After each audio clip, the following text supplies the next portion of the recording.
Dear viewer, how are you doing? I hope you are keeping well.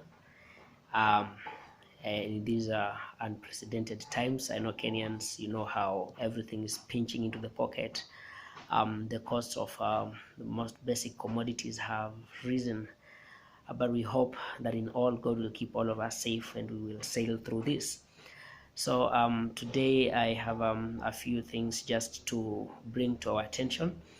I know many people, you're there and you're wondering, why does this guy keep on pushing and talking about things that do not concern us? But for your information, these things do concern you and I in equal measure. So today, I'm just here to let us understand the reason why we are asking the leaders, governments, my government in Kenya and other governments in the world, especially those who are party to the United Nations Convention on Climate Change. So those who signed, about 198 countries, please, it's time you keep your promises. It's time you redeem your pledges of what you said you do, because today or in the current times, populations that contributed the least in what is happening around are paying or are being hit the hardest. They are paying the cost. In Kenya, we have the marginalized communities. We have those places or those communities that live in arid and semi-arid areas. And my friends, I tell you, it is tough for them. You have seen on media, those who watch television and those who read newspapers, what has happened to their livestock. There is no enough pasture and water, even to the places where they used to migrate. They are nomads. They would move from one place to another, but even the places where they would move to, pasture and water have been depleted.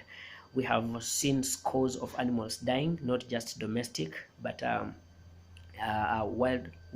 wildlife in equal measure. We have seen how even camels, camels are drought resistant animals. We have seen many of them dying in northern Kenya, and this has been a concern. I don't know, maybe you have not sat down and imagined what these guys or what these people are going through. Maybe you are here and you live in Nairobi, or you live in other cities, or you live in some areas like the western part of Kenya, the central part of Kenya, or the Rift Valley, some of them which are fertile, and you really do not feel the pinch of what is happening. Now, these communities are marginalized. Most of them have not gone to school. Their people are trying hard to see that they get schooled. However, we have had some who have had opportunities to go to school, but because of the situation and the conditions in the place, they have had to relocate to other more better places.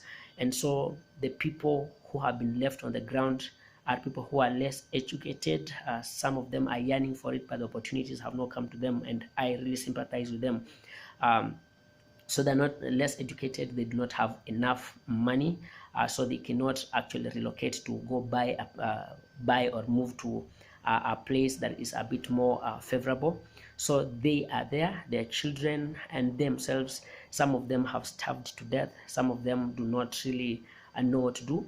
Some that have tried to plant some cereals or seeds, they cannot afford drought resistant seeds, because they can only have what they have.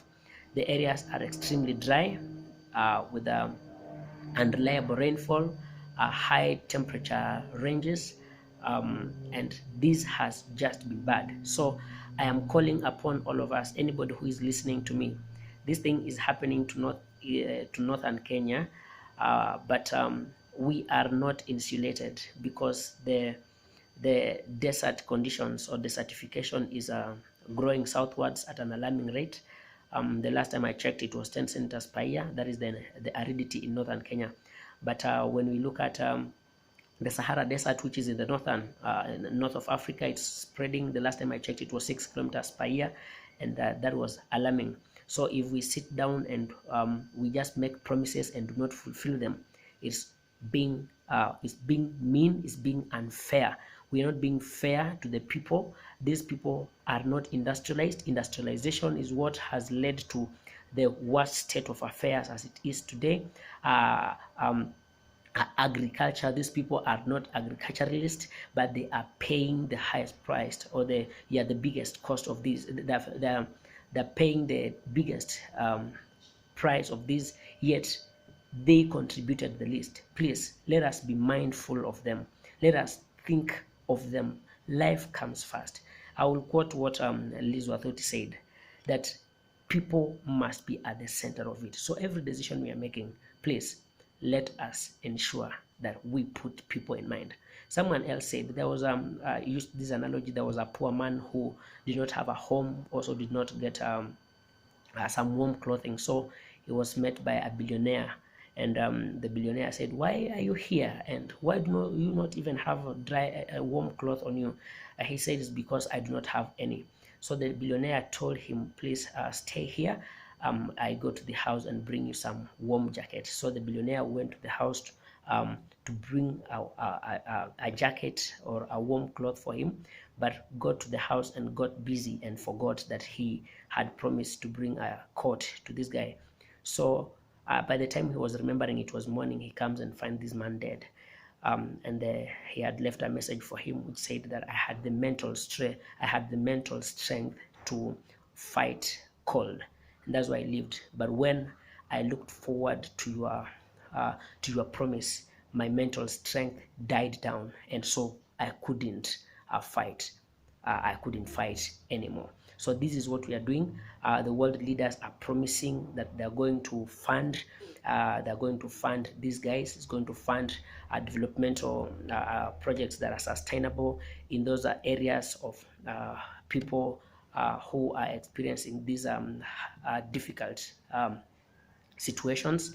But if we just keep them as promises, their mental strength to fight will go down, and maybe the results or the outcomes will be more disastrous. So my plea is, governments, please let us keep our promises, and those who are in a position, all this, the situation we are facing is in our hands, and if we do not do anything about it, it's going to crumble down. And if it crumbles down, then all of us, not just the people in northeastern Kenya, are going to face it. But if the planet crumbles, it crumbles down with all of us. So that is what I needed us to know, and I hope, please, we are going to keep our promises.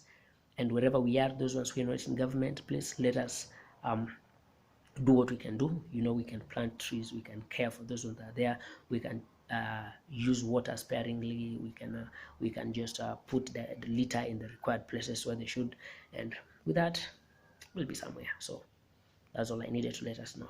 Have a wonderful time wherever you are.